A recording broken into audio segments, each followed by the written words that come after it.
بسم اللہ الرحمن الرحیم۔ محترم حضرات، جیسا کہ آپ حضرات بخوبی واقف ہیں کہ مرکزی حکومت اس وقت اوقاف کی جائیدادوں کو ہڑپنے کی سازش کر رہی ہے اور اس کے لیے مختلف طریقے بھی استعمال کر رہی ہے۔ وقف ترمیمی بل 2024 اسی مقصد سے تیار کیا گیا ہے۔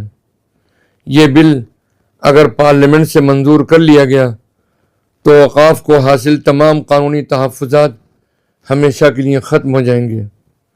نتیجتاً وقف املاک کو ہڑپنے اور قبضہ کرنے کا جو راستہ ہے وہ حکومت کے لیے آسان ہو جائے گا۔ افسوس کی بات یہ ہے کہ اس سلسلے میں بی جے پی کو اپنی حریف پارٹیوں بشمول جنتا دل یونائٹڈ کی حمایت بھی حاصل ہے اور چندرا بابو نائیڈو کی پارٹی کی بھی حمایت حاصل ہے۔ آل انڈیا مسلم پرسنل لا بورڈ اول روز سے اوقاف کے تحفظ کے لیے سرگرم عمل رہا ہے اور آئندہ بھی انشاءاللہ کوشاں رہے گا۔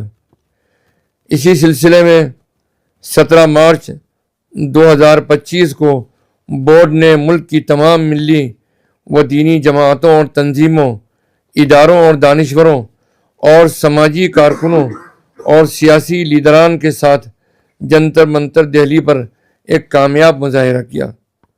یہ مظاہرہ ایک تاریخی مظاہرہ تھا۔ اس دھرنے میں حزب اختلاف کی بہت سی جماعتوں نے شرکت کی اور ہمارے موقف کی تائید کی۔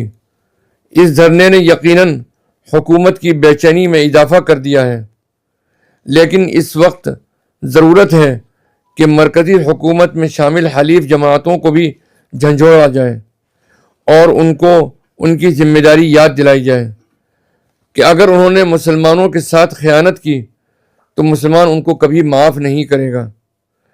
اس سلسلے کی پہلی کڑی کے طور پر 26 مارچ 2025 بروز بدھ صبح 10 بجے دوپہر 2 بجے تک پٹنہ کے دھرنا استھل تھانہ روڈ گردنی باغ کے مقام پر دھرنا دینے کا فیصلہ کیا گیا ہے۔